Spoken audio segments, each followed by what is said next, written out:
যুক্তরাষ্ট্রের ইরানে হামলা, যৌক্তিকতা ও উদ্দেশ্য। ইরানে যুক্তরাষ্ট্রের হামলা আসলে কতটা যুক্তিসঙ্গত? এই প্রশ্নের উত্তর এক কথায় দেওয়া খুবই কঠিন।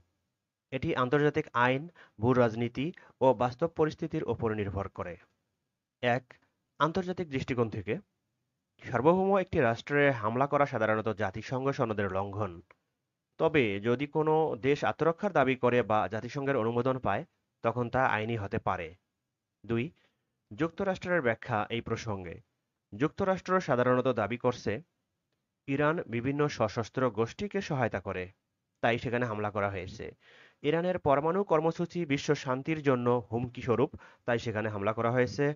মধ্যপ্রাচ্যে ইরানের প্রভাব সহনীয় নয়, তাই সেখানে হামলা করা হয়েছে।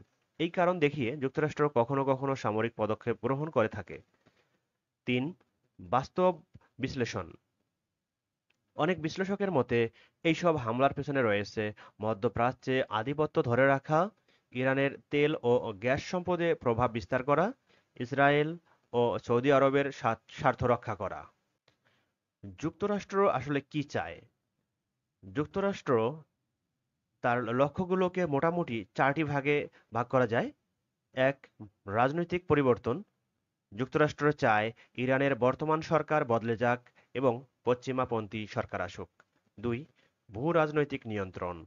মধ্যপ্রাচ্যে ইরান যেন একক প্রভাব বিস্তার করতে না পারে, সে লক্ষ্যে বিভিন্ন কৌশল নিচ্ছে যুক্তরাষ্ট্র। ৩. পরমাণু অস্ত্র রোধ। যুক্তরাষ্ট্র মনে করে, ইরান পরমাণু শক্তিধর রাষ্ট্র হলে আঞ্চলিক ভারসাম্য নষ্ট হবে। ৪.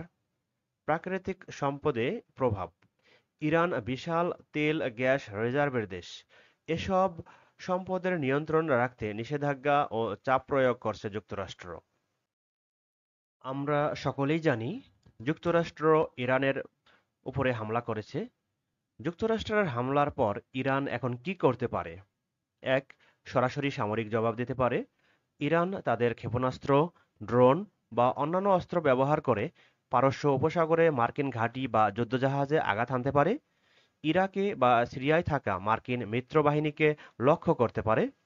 ইসরায়েলকে নিশানা করতে পারে, বিশেষত যদি ইসরায়েল হামলার অংশ নেয়। ২. ছায়াযুদ্ধ বা প্রক্সি ওয়ার বৃদ্ধি। ইরান সরাসরি না জড়িয়ে তাদের মিত্রগোষ্ঠীগুলো, যেমন হিজবুল্লাহ, হুতি, পিএমএফ এর মাধ্যমে মধ্যপ্রাচ্যে মার্কিন ও মিত্র স্বার্থে হামলা বাড়াতে পারে। লেবানন, সিরিয়া, ইয়েমেন, ইরাকে উত্তেজনা বাড়াতে পারে। ৩. পারমাণবিক কর্মসূচিতে গতি আনা। যদি হামলা হয়, ইরান হয়তো আন্তর্জাতিক চুক্তির তোয়াক্কা না করে ত্বরান্বিতভাবে ইউরেনিয়াম সমৃদ্ধকরণ শুরু করতে পারে। এটা বিশ্ব শক্তিগুলোর উপর বড় উদ্বেগের বিষয় হয়ে দাঁড়াবে। ৪. সমর্থন আদায়ের কূটনৈতিক চেষ্টা। ইরান চেষ্টা করবে চীন, রাশিয়া, তুরস্ক, কাতার বা ভারতসহ অন্যান্য দেশের সমর্থন আদায় করতে। জাতিসংঘে বিষয়টি তুলেও আন্তর্জাতিক চাপ তৈরি করতে পারে যুক্তরাষ্ট্রের উপর। সমুদ্রপথ ও জ্বালানি সরবরাহে বাধা দিতে পারে। ইরান হরমুজ প্রণালীতে জাহাজ চলাচলে বাধা দিতে পারে। বিশ্বের প্রায় ২০% তেল এই পথে যায়। এটা বন্ধ হলে বিশ্ববাজারে তেলের দাম হু হু করে বেড়ে যাবে। তবে হামলার জবাবে ইরান কিছু বিষয়ে হিসাব করে চলবে। পূর্ণ মাত্রায় যুদ্ধ এড়াতে চাইবে, কারণ যুক্তরাষ্ট্রের সাথে সরাসরি যুদ্ধে যাওয়ার সামর্থ্য ও অর্থনৈতিক অবস্থা ইরানের দুর্বল। জনগণের ক্ষোভ সামলাতে চাইবে, কারণ যুদ্ধ ইরানের অভ্যন্তরীণ সংকটকে আরও বাড়াবে। আঞ্চলিক সমর্থন খুঁজবে, যেন নিজেদের শিকার হিসাবে তুলে ধরতে না পারে। শেষে শুধু এই কথাটুকুই বলা যায়, ইরানে যুক্তরাষ্ট্রের হামলা বৈধ কিনা তা বিতর্কিত, কিন্তু এর পেছনে যে রাজনৈতিক, অর্থনৈতিক ও কৌশলগত হিসাব নিকাশ কাজ করে তা পরিষ্কার। একে শুধুমাত্র নিরাপত্তা রক্ষার প্রচেষ্টা হিসেবে দেখলে সত্যের অনেক অংশ বাদ পড়ে যাবে।